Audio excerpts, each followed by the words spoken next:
시작. 천국은 마치 밭에 감추인 보화와 같으니 사람이 이를 발견한 후 숨겨두고 기뻐하며 돌아가서 자기의 소유를 다 팔아 그 밭을 사느니라. 또 천국은 마치 좋은 진주를 구하는 장사와 같으니 극히 값진 진주 하나를 발견하매 가서 자기 소유를 다 팔아 그 진주를 사느니라. 또 천국은 마치 바다에 치고 각종 물고기를 모는 그물과 같으니 그물에 가득함에 물가로 끌어내고 앉아서 좋은 것은 그릇에 담고 못된 것은 내버리느니라. 세상 끝에도 이러하리라. 천사들이 와서 의인 중에서 악인을 갈라내어 풀무불에 던져 넣으리니 거기서 울며 이를 갈리라. 이 모든 것을 깨달았느냐 하시니 대답하되 그러하오이다. 또 예수께서 이르시되 그러므로 천국의 제자된 서기관마다 마치 새 것과 옛 것을 그 곳간에서 내오는 집주인과 같으니라. 아멘. 네, 자리에 앉아주시길 바랍니다.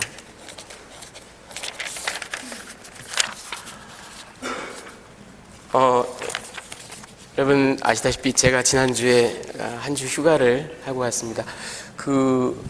2년 전 여름에 제가 휴가를 한 것 같아요. 그리고 2년 만에 이제 처음 휴가를 가졌습니다. 근데 이게 놀던 사람이 논다고 별로 놀지를 못했어요. 근데 저는 천국을 맛보고 왔습니다. 왜 그러냐면 2년 전에 휴가를 갈 때 우리 자매님 한 분이 또 저희 가정을 섬겨주셔서 남가주에 호텔을 하나 좋은 거를 잡아주셨어요. 그래서 뭐 별로 고민을 안 했습니다. 그냥 가자. 그리고 갔다 왔습니다. 근데 이번에는 2년이 지나서 우리 휴가를 한번 해야 되겠다고 딱 했는데 제가 뭐 평소에 다니질 않다 보니 저희 아이들도 저한테 물들어서 예, 얘들아 아빠가 2년 만에 휴가를 얻었는데 우리 요세미티라도 갈까? 우리 아이들이 하는 말이 그 인터넷에 보면 다 아름다운 광경이 있는데 왜 가요? 그래가지고 그러면은 얘들아 우리 동부에 여행해가지고 좀 아이비리그 명문학교들 구경 좀 할까? 아빠 지금 방학이라서 아무도 없어요. 그러면은 우리 저기 LA라도 가서 맛있는 거라도 먹고 올까? LA 지금 지진 나서 위험해요. 그냥 집에 있어요. 지금 일주일 동안 설교의 부담을 내려놓고 저는 책만 읽었습니다. 그게 제 휴가입니다. 저는 여러분들은 천국을 어떻게 상상하시는지 모르겠는데 제가 상상하는 천국은 국회 도서관이나 하버드 도서관 같은 책이 많은 곳입니다. 그래서 천국에 가면 하나님께서 저한테 너한테 영겁의 시간을 줄 테니까 마음껏 책을 읽어라. 그리고 책 열심히 읽고 매일 한 권 읽고 난 다음에 예수님과 앉아서 세미나하고 그게 제가 생각하는 천국입니다. 지난 한 주 동안 천국을 맛보고 왔습니다. 자, 오늘 여러분 마태복음 마지막 시간입니다. 예, 다음 주부터는 출애굽기를 강의하도록 하겠습니다. 그런데 오늘 마지막 제자의 삶에 있어서 가르침이란 이런 제목으로 말씀을 나누도록 하겠습니다. 여러분 이 그룹을 아세요? 이게 G.O.D라는 우리가 섬기는 하나님 말고요. G.O.D라는 그룹입니다. 이 친구들이 1999년에 곡을 하나 발표했어요. 제가 뭐 이런 케이팝을 좋아하는 것도 아니고 저도 뭐 7080 세대라서 노래라 하면 아름다운 선율이 있고 그래야 노래지. 얘네들이 하는 거는 랩 당최 들을 수가 없는. 어려서부터 우리 집은 가난했었고 뭐 이런 거 하는 거예요. 네. 처음부터 끝까지 그냥 다 랩이에요. 근데 여러분 이 친구들이 99년에 발표한 이 어머님께라는 곡이요. 이게 내러티브, 스토리가 있습니다. 그리고 막 별것도 아닌 그런 좀 잡스러워 보이는 그런 음악인 것 같은데, 가슴이 확 무너지는 그런 그 스토리가 어떤 거냐면요, 여러분. 어려서부터 우리 집은 가난해서 남들이 다 하는 외식 한 번 못하고, 이 홀 어머니랑 사는 청소년이 돌아가신 어머님께 바치는 노래입니다. 어머니가 맨날 일하러 나가시고 그래서 자기는 맨날 집에서 라면만 끓여 먹다가 어느 날 너무 라면이 지겨워서 엄마한테 대들었대요. 나도 맛있는 거 좀 먹자고. 그래서 어머니가 꼬깃꼬깃 숨겨놓던 비상금을 꺼내가지고 짜장면을 사주셨어요. 짜장면을. 그 아이가 너무 이 짜장면 한 그릇에 자기가 너무 행복했다라는 거예요. 근데 막 먹다가 어머니가 안 드시니까 어머니 왜 안 드세요? 이제 물어본 거죠. 그러니까 어머니, 난 짜장면이 싫다. 어머니는 짜장면이 싫다고 하셨어. 어머니는 짜장면이 싫다. 나중에 깨달은 거죠. 아들 입에 들어가라고. 그거 안 드신 겁니다. 제가 지지난주인가도 한번 말씀드렸죠. 농부가 마른 논에 물 들어가는 거랑 어머니가, 아버지가 아이 입에 맛있는 음식 들어가는 게 세상에서 제일 좋다고. 이 가난한 홀 어머니가 아들 맛있는 거 먹으라고. 저는 근데 여러분 이게 벌써 20년 전 노래니까 이제 흘러간 가요입니다. 흘러간 가요인데 그때 저도 이걸 듣고 가슴이 뭉클했었어요. 왜냐하면 제가 어렸을 때 저희 부모님이 다 직장생활을 하셨기 때문에 저희 외할머님께서 저를 키워주셨습니다. 외할머니께서 갈치를 이렇게 구워가지고 옆에서 그 침침한 눈으로 다 저한테 발라주셨어요. 근데 그 어린 나이에도 제가 무슨 철이 들었는지 할머니 왜 안 먹어? 같이 먹어. 그랬죠. 그랬더니 할머니께서 할머니 나는 비린내 나서 생선을 싫어한단다. 그리고 저를 다 주시는 거예요. 나중에 알고 봤더니 저희 할머님이 제일 좋아하시는 게 생선입니다. 그 생각이 나가지고 저도 가슴이 뭉클했었어요. 지난주에 이 얘기를 제가 왜 하냐면요. 지난주에 저희 둘째 녀석이 요즘에 한창 크느라고 많이 먹어요. 한국 통닭이 먹고 싶대요. 그래가지고 저희 집사람이 아내가 아이들 저녁에 이제 그 태권도 데려다주고 그거 이제 픽업. 저희는 아이들 태권도 때문에 저녁이 좀 늦습니다. 태권도에서 픽업을 하고 오다가 상표를 얘기하면 안 되나? 오다가 가가지고 이제 한국 통닭을 딱 이제 투고를 해갖고 왔는데 나중에 들은 얘기인데 차 안에서 엄청나게 애들한테 핀잔을 받은 거예요. 저희 아내가. 아니 엄마는 통닭을 한 마리를 사면 어떡하냐고. 그래가지고 딱 와서 이제 딱 펼쳐놓으니까 이 녀석들이 코를 박고 먹는데 뭐 도저히 들이댈 수가 없어요. 저도 한 조각 먹고 그냥 말았습니다. 지들끼리 막 10분 만에 끝내버려요. 근데 제가 가만히 지켜봤어요. 엄마도 하나 드세요라는 말을 하나 안 하나. 이 녀석들이 끝까지 안 해요. 끝까지 안 해요. 재밌는 건 지들끼리는 양보를 해요. 나중에 한 조각 남았는데 그래도 형이 동생 보고 야 이거 네가 먹어 그러더라고. 근데 엄마한테는 하나 먹어보라는 얘기를 안 하더라고요. 아니 엄마도 통닭 같이 드세요. 그러면 엄마가 딱 준비했던 멘트를 딱 날려야지. 엄마는 통닭이 싫어. 멘트를 딱 날려야지 애들이 지금은 몰라도 한 20년 뒤에 어머니 뭐 이럴 거 아니에요. 그렇죠? 그럼 기회를 안 주네. 멘트를 못 날렸어요. 근데 여러분 저 노래에 나온 이야기도 그렇고 저희 외할머님의 이야기도 그렇고 저희 아내의 이야기도 그렇고 그 뭐 별거 아닌데 이 부모의 마음, 특히 어머니의 마음인 것 같아요. 아이에게 최상의 것을 주고 싶은 마음, 아이가 행복하기를 바라는 마음, 아이가 누리기를 원하는 마음. 자, 이따가 어머니 얘기를 다시 좀 하겠습니다. 자, 오늘 본문을 보면요, 처음에 44절에서 46절까지 숨겨진 보화, 값비싼 진주에 대한 이야기가 나옵니다. 예수님께서 얘들아 천국은 이런 것이란다 하고 비유를 들려주시는데 그게 뭐냐면 어떤 사람이 밭에서 곡괭이질을 하다가 이 사람이 소작농이에요. 자기 땅이 아니에요. 하다가 철커덩 하고 이게 뭐 보물단지가 열어보니까 막 온갖 보화가 있는 거예요. 근데 어떡하겠어요? 이거를 몰래 감춥니다. 그리고는 집에 가면 자기가 가지고 있는 모든 재산을 다 팔아요. 그리고는 그 땅을 삽니다. 그리고는 너무 좋아해요. 천국은 이와 같은 거란다. 그리고 또 말씀하십니다. 진주 장수가 있어요. 이 사람은 값비싼 아주 좋은 진주를 찾아서 온 세상을 돌아다니는 그런 사업가예요. 근데 어느 날 값으로 매길 수 없는 아주 진귀한 진주를 만났습니다. 이 사람도 그것을 자기 손에 넣기 위해서 자기가 가지고 있는 모든 것을 다 팝니다. 그리고는 그 진주를 손에 넣습니다. 주님께서 얘들아 천국은 이와 같이 그 가치가 무한하단다. 그 어떤 것과도 비교할 수가 없는 것이 천국이란다. 자, 그리고는 47절에서 50절까지는 이번에는 이제 그물과 물고기에 관한 비유를 또 천국에 대해서 주시는데 여러분 이 비유는 사실은 얼마 전에 우리가 나눈 그 가라지와 밀의 비유와 내용이 사실은 거의 똑같습니다. 심지어는 그 뒷부분에 예수님의 해석 부분은 글자까지 똑같아요. 의인 중에서 악인을 골라내고 그래서 저들이 슬피 울며 이를 갈 것이다. 이런 그 예수님의 코멘터리 부분은 아예 똑같습니다. 이 내용이 뭐냐 하면 어부들이 물고기를 잡는데 이 드래그넷이라는 거예요. 여러분 이게 헬라어로는 사게네라는 겁니다. 이게 근데요 그냥 우리가 그물 확 던지는 그런 그물이 아니에요. 이게 두 척의 배가요 함께 끄는 어마무시하게 큰 긴 그물입니다. 이게 750에서 1000피트까지도 된답니다. 네, 이런 큰 그물을 제가 그림을 보여드릴게요. 말하자면 이게 작아서 보이실지 모르겠지만 두 척의 배가 이렇게 쫙 끌고 가는 거예요. 바닥을 쓸면서. 예, 그래가지고 무트로 올라갑니다. 그러면 저 안에 뭐 그냥 온갖 종류의 고기들이 다 모이는 거죠. 그런데 예수님의 비유의 핵심은 뭐냐면 어부들이 물가에 앉아서 하나하나 그것을 들춰내면서 쓸모없는 것들은 버리고 좋은 물고기만 취한다 이거예요. 이 밀과 가라지의 비유와 똑같습니다. 그물 안에 있을 때는 뭐 다 같이 있어요. 다 같이 있어요. 세상 끝날까지.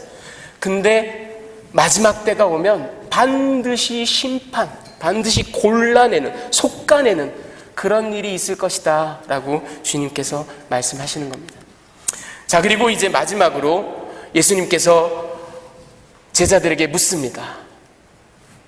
이 모든 비유, 13장 전체에 나온 비유를 말하는 겁니다. 이 모든 비유를 너희가 깨달았느냐 하고 묻습니다. 제자들이 네 그렇습니다 하고 대답합니다. 여러분 이 제자들은 2장만 지나가면 16장에 보면 예수님께 또 아직도 그렇게 못 깨닫느냐 하고 리뷰크를 당해요. 예, 꾸짖음을 당합니다. 아직 완전하지 않아요. 아직 멀었어요. 하지만 중요한 건 저들은 깨달음의 도정에 이미 올라섰습니다. 저들은 하나하나 듣고 그렇구나 배우고 있어요. 이제 천국을 조금씩 알아가고 있습니다. 그런데 여기서 예수님께서 정말 희한한 말씀을 하십니다. 어떻게 보면 좀 수수께끼 같은 그런 말씀을 하십니다. 뭐라고 말씀하시냐면요, 천국의 제자가 된 자들을 서기관에 비유하십니다. 여러분 이게 참 뜻밖이에요. 이 서기관이라는 건 그라마테우스라는 이 서기관이라는 건 사실은 신약 성경에서 바리새인, 서기관, 사두개인 언제나 패키지로 같이 나와요. 그래서 언제나 예수님을 대적하고 율법주의를 내세우고 사람들에게 긍휼의 마음이 없고 형식에 얽매여 있는 그런 아주 부정적인 이미지만 거의 99%. 근데 뜻밖에도 예수님께서 천국의 제자가 된 너희들이 바로 천국 서기관이다 이런 말씀을 하세요. 자, 여기까지도 일단 뜻밖인데 그리고는 또다시 어떤 비유를 하시냐면 그래서 천국의 서기관이 된 너희들은 마치 어떤 사람과 같냐, 너희들은 곳간에 많은 물건이 있는데 뭐 오래된 물건, 새로운 물건, 뭐 진기한 물건, 아주 뭐 형편없는 물건 여러 가지들이 있는데 그거를 아주 적재적소에 시의적절하게 이게 지금 필요하지, 저게 지금 필요하지. 그래서 새 것과 옛 것을 탁탁탁탁 끄집어내서 사람들에게 그것을 보여주고 사람들이 사용하게끔 해서 아무 불편이 없게끔 돌아가게 만드는 집주인과도 같다 이렇게 말씀을 하십니다. 자, 여러분 오늘 이 말씀을 가지고 제가 여러분께 두 가지 메시지를 나눠드리기를 원합니다. 그 첫 번째는 이겁니다. 여러분, 무엇과도 바꿀 수 없는 천국입니다. 여러분 이 감추인 보화를 우리가 잘못 해석하면 큰일 납니다. 이거 어떻게 잘못 해석할 그 확률이 있냐면요, 이거 얘기를 딱 들어보면 뭐야, 그러니까 내가 가진 걸 다 팔아가지고 천국을 사라는 얘기야? 이렇게 생각하시면 큰일 나요. 그 예수님의 가르침에 정면으로 위배됩니다. 자기 재산을 다 팔아서, 그거는 바꿔 말하면 현실에서는 나의 시간, 나의 돈, 나의 재능, 나의 능력 이런 것들을 막 다 사용해서 salvation, 구원이라는 거를 획득을 해봐? 그런 의미가 전혀 아니에요. 예수님의 포인트는 이걸 어떻게 얻느냐 그걸 말씀하시는 게 아니라 이 세상 그 무엇과도, 내가 가진 그 무엇과도 견줄 수 없고 바꿀 수 없는 최고의 가치가 바로 천국. 그래서 이 사람은 그 모든 것을 다 쓰면서도 막 너무 좋아서 신나서 어쩔 줄을 몰라요. 이 천국이 이와 같다라는 거예요. 그리고 이 이야기에서 여러분, 아니 이 사람이 이렇게 하는 게 도덕적으로 옳은 일이야, 유대 법률상 옳은 일이야, 그걸 몰래 감춰놔, 이런 얘기를 논하자는 게 아니에요. 그런 도덕성, 율법, work righteousness, 그런 걸 얘기하는 게 아니라 최상의 가치를 가지고 있는 천국, 그 무엇과도 바꿀 수 없는 천국, 그것을 얘기하는 겁니다. 실제로 여러분, 고대 세계에서 예수님 말씀하신 이 이야기가 그렇게 흔한 일은 아니지만 그렇다고 전혀 없는 일도 아닙니다. 여러분, 옛날 사람들이 2000년 전 뭐 이런 옛날 사람들이 그때 무슨 신용금고가 있었겠어요? 이렇게 프라이빗 세이프 뭐 이런 게 있었겠어요? 은행이 아무것도 없었어요. 그런데 옆 마을에 지금 외적이 쳐들어왔다, 이제 우리 마을에도 곧 닥쳐온다, 이런 얘기를 들으면 어떠겠어요? 그 보화가 많은 사람이 그걸 들고 도망가다가 걸음이 느려가지고 잡힐 거 아니에요. 그러니까 일단 밭에다 갖다 묻습니다. 뒷뜰에다 갖다 묻어요. 그런 일들이 많이 있었어요. 근데 문제는 그렇게 묻어놨는데 도적들에게 그냥 칼에 찔려서 죽어. 자식한테도 얘기를 못했네. 그러면 아무도 모르는 보물이 되는 거예요. 그 수세대가 지나서 곡괭이질 하다가 철컥하고 나올 수가 있는 거예요, 실제로. 그런데 여러분, 재밌는 건 뭐냐면 이 사람이요, 이 지금 소장농인 게 분명해요. 자기 땅이 아니에요. 이 사람이 곡괭이질 하다가 철컥해서 열어보니까 보화가 막 가득해요. 자, 여러분, 유대 율법상 랍비의 전통에 따르면 이 사람은요, 이거를 리프팅, 들어올린, 그거를 학바하라고 합니다. 히브리어로 학바하, 이것만 하면 자기 거가 돼요, 율법적으로. 그래서 들어올리기만 하면 사실은 자기 겁니다. 근데 이 사람이 왜 이렇게 했을까요? 왜 이걸 도로 몰래 그러니까 이 사람 소유예요. 이 사람이 발견했기 때문에. 근데 이 사람이 이걸 몰래 묻어둡니다. 그리고 집에 가서 자기 재산을 다 팝니다. 왜 그럴까요? 확실하게 하기 위한 겁니다. 이 무엇과도 바꿀 수 없는 이 천국을 내가 뭐 구원을 얻었나? 뭐 살아보면 알겠지만 이게 아닌 거예요. 확실하게 하는 겁니다. 왜 그러냐면 여러분, 이 사람이 유대 율법을 믿고 그걸 딱 들어 올리잖아요.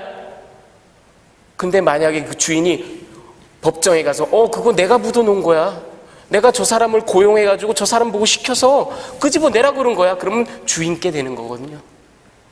그러니까 확실하게 분쟁의 소지가 없게 만들기 위해서 집에 가서 자기가 가진 걸 다 팝니다. 그리고는 그 땅을 자기 소유로 등기 이전 딱 하는 거예요. 그리고는 천국을 너무 즐거워하고 기뻐하는 그런 모습. 여러분, 아까도 말씀드렸지만 이 스토리에서 돈을 주고 샀다에 천착하시면 안 됩니다. 거기에 여러분의 묵상이, 여러분의 생각이 머무르시면 안 돼요. 이 스토리의 핵심은 예수님이 말씀하시기를 원하는 건 무엇과도 바꿀 수 없는 최상의 가치, 천국입니다.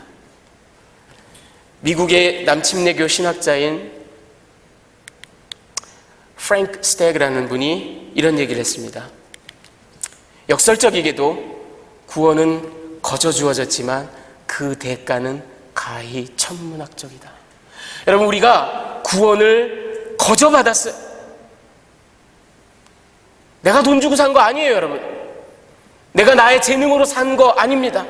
하나님의 일방적인 은혜로 하나님이 그저 선물로 우리에게 주셨어요. 하지만 거저 얻었다고 그냥 아무렇게나 함부로 대해서 되는 게 절대 아닙니다. 왜냐하면 그 대가가 천문학적이에요. 그 대가를 우리가 치른 게 아니에요. 하나님이 치르셨습니다. 독생하신 아들을 그 대가로 주셨어요. 이게 바로 천국이에요. 이게 바로 salvation, 구원입니다. 제발 우리가 여러분 거저 주신 이 은혜를, 이 구원을 감사하되 이것이 얼마나 큰 희생이 따랐던 구원인지를 정확하게 알고 계셔야 됩니다. 여러분, 제가 여러 번 소개해드린 적 있던 독일의 디트리히 바네퍼 목사님, 독일의 신학자, 루터파 목사, 그리고 나치 체제에 저항하다가 수용소에 갇혀서 해방이 되기 불과 한두 달 전에 처형되었던 그 위대한 보네퍼 목사, 이분이 쓴 책이 The Cost of Discipleship, 제자도의 대가라는 책이 있습니다. 거기에 이분이, 제가 그전에도 한번 소개해드린 적이 있습니다만, 이런 이야기를 합니다.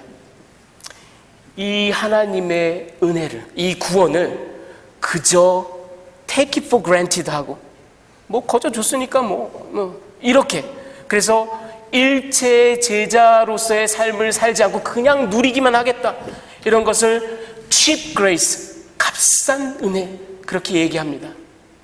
그리고 반대로 그 대가가 천문학적이었음을, 그것이 아들의 그 희생을 통해서 우리에게 주어졌음을 명확하게 알고 그 은혜에 걸맞게 주님을 진실로 따르고 나를 복종시키고 하나하나 성화의 삶을 이뤄가는 그러한 삶을 costly grace, 아주 희생이 많이 따르는 은혜, 그렇게 대비를 해서 설명을 합니다. 한번 들어보십시오, 여러분. 값싼 은혜란, cheap grace라는 것은 회개 없는 용서를 선포하는 것이며, 규율 없이 세례를 베푸는 것이며, 신앙 고백 없이 성찬을 베푸는 것이며, 죄 고백 없이 죄 사함을 허락하는 것이다. 값싼 은혜란 제자도 없는 은혜이며 십자가 없는 은혜이고 살아계시고 성육신하신 예수 그리스도와는 무관한 그런 은혜이다. 반면에 큰 희생이 따르는 은혜, costly grace, 이것은 밭에 숨겨진 보화이며 그것을 얻기 위해 사람은 자기가 가진 모든 것을 판다. 그것은 값을 논할 수 없는 진주이며 진주상인은 그것을 얻기 위해 역시 모든 것을 판다. 그것은 그리스도의 제왕적 통치이며 그에 순복하기 위하여 사람은 실족하게 한다면 심지어 자기의 눈이라도 뽑아버리는 그런 열정, 이것이 바로 costly grace. 그것은 예수 그리스도의 부르심이며 제자라면 자신의 그물을 버려두고 그를 따를 일이다, 그렇게 이야기합니다. 여러분, 무엇과도 바꿀 수 없는 천국, 우리에게 거저 주어진 천국, 하지만 천문학적인 대가를 치렀던 천국. 자, 두 번째로 여러분께 오늘 나누기를 원하는 것은 이 제자, 그래서 우리가 제자로 부름받았어요. 그리고 제자의 삶을 삽니다.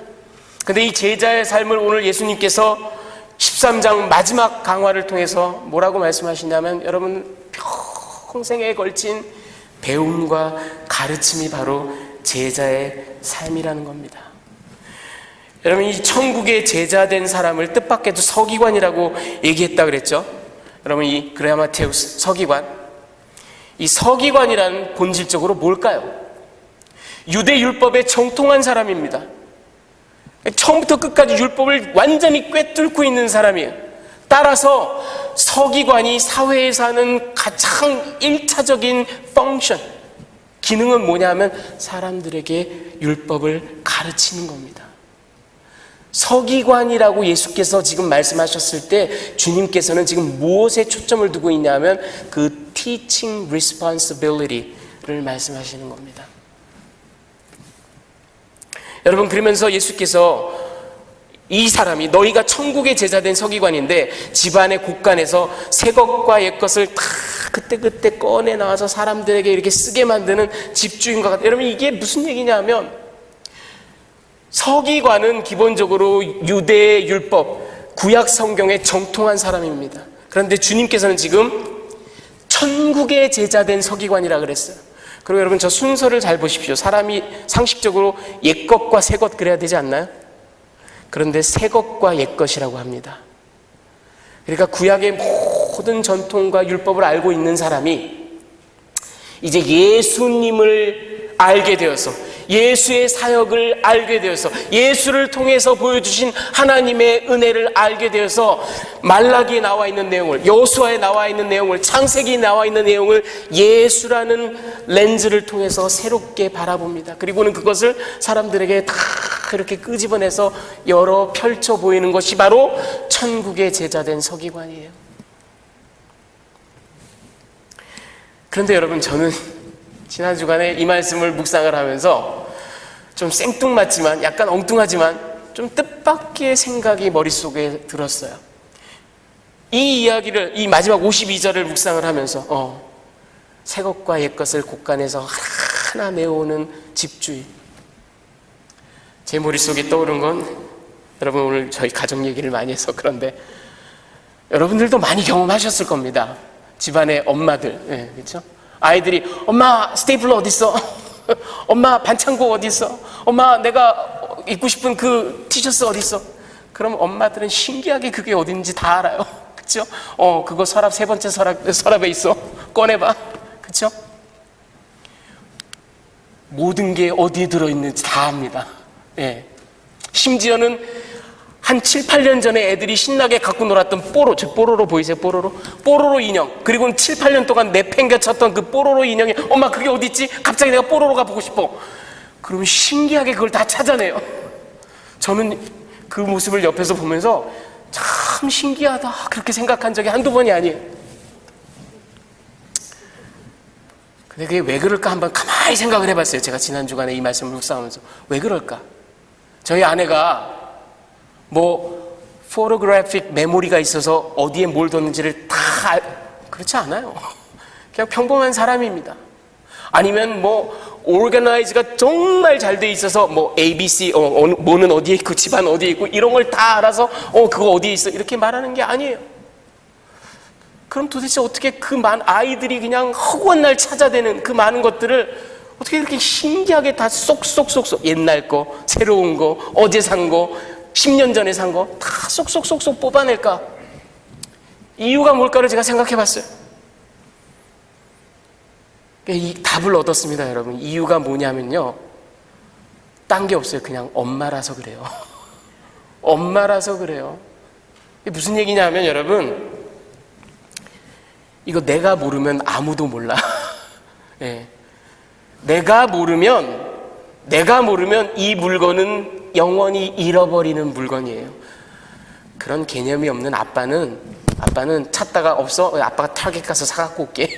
그런단 말이에요. 근데 엄마는 내가 모르면 이 물건은 잃어버리는 거야. 영원히. 기가 막히게 그걸 생각해내. 내가 마지노선이야. 내가 무너지면 무너져. 예. 내가 기억 못하면 안 돼. 여러분, 아까 제가 서두에 아이에게 짜장면 한 그릇 더 먹이려는, 생선 한 조각 더 먹이려는 그 엄마의 마음을 얘기했죠. 엄마의 희생, 헤아릴 수 없는 그 엄마의 사랑. 여러분, 오해하지 마십시오. 그렇게 사랑하기 때문에 무섭게 야단도 칩니다. 저희 집안에서 엄마가 한번 아이들 야단치면 눈에서 눈물이 찔끔 납니다. 아이들 비유나 마치고 아이들 그 눈치나 보는 아빠는 그런 거 잘 못해요. 근데 엄마는 아이들을 뜨겁게 사랑하기 때문에 가르쳐야 될 때는 무섭게 가르칩니다. 이게 엄마의 마음이에요. 여러분, 52절에 저 곡간이라는 곳, 여러분, 예수님께서 비유를 하시기를 이 서기관, 천국의 제자된 서기관이 이 곡간에서 새 것과 옛 것을 신기하게 어디에 뭐가 있는지를 다 알고 척척척척 말라기에 무슨 말씀이 있지, 여호수아에 무슨 말씀이 있지, 열왕기하에 무슨 말씀이 있지 다 갖고 나와요. 그런데 그냥 갖다가 펼쳐놓는 게 아니에요. 예수라는 렌즈를 통해서 성취된 역사로, 성취된 예언으로 가지고 나옵니다. 이게 천국의 제자된 서기관이에요. 근데 그 사람이 곡간에서 새 것과 옛 것을 갖고 나온다고 했어요. 여러분, 저 곡간이라는 게 데사우루스라는 겁니다. thesaurus. 이게 오늘날 영어에도 thesaurus. 그래서 그 동의어 사전, 영어에도 지금도 남아있어요. 보물이에요. 보물단지. 보물을 모아둔 곳. 근데 여러분 헬라 문헌에 보면요, 이 thesaurus라는 말이요, 저 storeroom, 곡간, 우리말로 그렇게 표현한 저 thesaurus라는 말이 사실은 사람의 heart를, 마음을 얘기하는 경우가 굉장히 많습니다. 저 서기관은 자기 마음에서 그 모든 걸 꺼냅니다. 내가 이걸 꺼내지 못하면 저 사람은 영원히 진리를 알지 못해. 내가 마지노선이야. 내가 기억해내지 못하면 저 사람은 영원히 몰라. 엄마의 마음이랑 똑같아요. 여러분, 제가 제자로 부름받고 특별히 제자 가운데서도 이 목사라는 직분으로 부름을 받은 저에게 제가 평생의 사명으로 아는 것이 바로 저 서기관의 마음, 저 엄마의 마음입니다. 옛 것을, 새 것을 이 마음속에 part, 곡간 안에 고스란히 모아뒀던 것들을 예수님의 이름으로 다 하나하나 끄집어내서 하나하나 묵상해서 여러분들에게 부족하지만, 아직도 연약하지만 하나하나 펼쳐 보여드리는 것이 저의 사명입니다. 여러분, 저는 그렇게 생각합니다. 사람들은요, 목사에게서 많은 것을, 여러 가지를 기대합니다. 친구를 기대하기도 하고, 아들을 기대하기도 하고, 아빠를 기대하기도 하고, 연인을 기대하기도 하고, 행정가를 기대하기도 하고, 능력 있는 무브먼트 리더, 이런 사람을 기대하기도 해요. 다 맞춰드리면 얼마나 좋겠습니까? 하지만 그런 것들은 전부 다 부차적입니다. 목사가 성도를 진심으로 사랑하는 방법은 이겁니다. 어미의 마음으로, 천국의 세자된 서기관의 마음으로 여러분들에게 하나님의 이 정금과도 같은 말씀을 밤이 새도록 묵상하고 기도해서 여러분들에게 알려드리는 것, 이것이 목사, 여러분, 이게 목사가 성도를 사랑하는 방법입니다. 저는 부족하지만, 여러분들이 잘 모르실 수도 있지만, 그런 의미에서 목숨을 바쳐서 여러분들을 사랑합니다. 제가 여러분 눈앞에 잘 많이 보이지는 않아도 여러분과 같이 막 허물없이 같이 막 시간 보내고 그러는 거는 잘 못할지도 몰라요. 하지만 여러분, 저는 여러분을 목숨을 바쳐서 사랑합니다. 여러분, 그런데 오늘 여러분들께 이 말씀을 전하면서 한 가지 새로운 사실을 여러분들께 말씀드리고 말씀을 맺겠습니다. 이런 이야기는 여러분들이 이전에 들어보시지 못했을 거예요. 그래서 여러분들이 착각하거나 오해하는 경우들이 많아요. 여러분들 잘못이 아닙니다. 누구도 가르쳐주지 않았으니까. 오늘 자세히 들으시고 깊이 생각해 보십시오. 여러분, 목사인 저만 제자입니까? 아니에요. 이 자리에 앉아 계신 여러분 한 분 한 분이 그리스도의 부름받은 제자입니다. 믿으세요, 여러분? 예. 여러분, 이 성경에서도요, 지금 마태복음 13장 14장 우리가 보고 있는데, 예수님의 제자가 12사도만 제자 아니에요. 그 12명과 같이 전도를 나갔던 70명도 다 제자고요. 예수님을 공개했던 여인들도 다 제자고요. 어쩌면 수십 명, 어쩌면 몇백 명이 됐을 수도 있습니다. 예수님의 제자 공동체는 사도만을 얘기하는 게 아니에요. 여러분이 전부 다 예수님의 부름받은 제자들입니다. 자, 그렇다면 아까 제가 말씀드렸죠, 제자란 teaching responsibility, 천국의 제자된 서기관마다, 여러분, 제가 서기관이 되어서 여러분들에게 말씀을 전하는 것처럼, 가르치는 것처럼 제자된 여러분들도 teaching responsibility가 있습니다. 그건 모르셨죠? 근데 여기서 오해가 생기면 안 됩니다. 제가 가만히 보니까 교회의 분란, 교회의 어려움, 갈등이 바로 이 점을 정확하게 이해하지 못하고 오해하는 데서 비롯되는 경우들이 많아요. 여러분, 다시 한번 말씀드립니다. 우리는 제자로 부름받았어요. 저와 여러분 모두가. 그래서 제자인 우리는 모두 천국의 제자된 서기관이고, 우리는 모두 teaching responsibility가 있습니다. 한데 사도적 직분을 위임받아서 목회자로 부름을 받은 저는 여러분을 일주일 내내 묵상하고 기도하고 연구해서 여러분들에게 말씀을 전하고 성경 공부를 하고 강의를 하고 해서 여러분들에게 하나님의 말씀을, 옛것과 새것을 다 끄집어내서 가르쳐 드릴 의무가 있습니다. 특권이 있습니다. 여러분은 교회 내에서 여러분들의 지체를, 옆에 계신 형제 자매를 가르치려고 하시면 안 됩니다. 거기서 문제가 생겨요. 거기서 문제가 생겨요. 그럼 사도 바울이 뭐라 그랬어요? 각각 모든 사람을 다 나보다 낫게 여기라 그랬어요. 나보다 낫다, 나보다 어리건, 이제 막 신앙에 입문했건 다 내가 배울 사람이에요. 나보다 나은 사람이에요. 교회에서 가르치려 들다 보니까 분란이 생겨요. 심지어는 목사도 가르치려고 그래요. 이리 와봐요 목사님, 그렇게 하면 안 돼, 막 이래가면서. 그러면 여러분의 teaching responsibility는 어디에 있는 걸까요? 세상으로 나가서 가르치십시오. 여러분, 어떤 사람이 그런 얘기를 했어요. 크리스찬이, 넌 크리스찬이 평생 읽는 유일한 성경책이다. 여러분의 teaching responsibility는 세상 밖에서 아직 예수를 모르는 자들, 아직 예수를 모를 뿐만 아니라 예수를 거부하고 반대하고 저주하고 멸시하는 자들, 아니면 예수라는 분을 내가 좀 알아보고 싶은데 하는 구도자들, 그들에게 제자된 여러분들이 하나하나 겸손한 마음으로 가르치는 그 teaching responsibility가 여러분에게 있는 겁니다. 제가 그전에도 누누이 말씀드렸는데, 오늘날 현대교회에 왜 이렇게 문제가 많냐면 에너지가 다 안에서 치시고 볶고 임플로드 하는 거예요. 내폭, 안으로 폭발하는 거예요.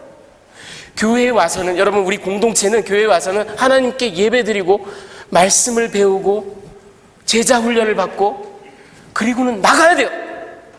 믿지 않는 자들에게 가르치고 본을 보이고 예수를 보여드리는 것이 여러분의 teaching responsibility입니다. 여러분, 보세요. 천국의 제자된 이 말이 헬라어로 마테테우오, 이런 동사입니다. 훈련을 받은 거예요. 제자 훈련을 받은 거예요. 이게 바로 가르침입니다. 이게 바로 배움이에요. 그래서 여러분이 잘 아시는 마태복음 28장 그 Great Commission에서 예수께서 뭐라고 하십니까? 그러므로 너희는 가서 모든 민족을 제자로 삼아. 교회 내에서 제자를 삼는 게 아니라, 그거는 또 그 일을 위임받은 목회자들, 교사들, 그 직분을 받은 사람들이 할 일입니다. 여러분들은 모든 민족을 제자 삼으라 그랬어요. 저때 쓴 말이 마테테우오, 같은 단어입니다. 가르치라고요. 여러분, 이 세상 무엇과도 바꿀 수 없는 그 예수님의 십자가, 그 대속의 구원, 그리고 그로 인해 우리가 누리게 된, 거저 주신 이 천국. 하지만 제 아무리 거저 얻었다 할지라도, 은혜로 그냥 아무 값없이 받았다 할지라도 하나님께서는 천문학적인 대가를 치르신 그 은혜, 우리 역시 여전히 하나님께서 치르신 그 희생을, 대가를 소중히 여기고 두렵고 떨리는 마음으로 하루하루 순종과 규율로 이어가는 그 costly grace, 그것을 실천하는 제자들.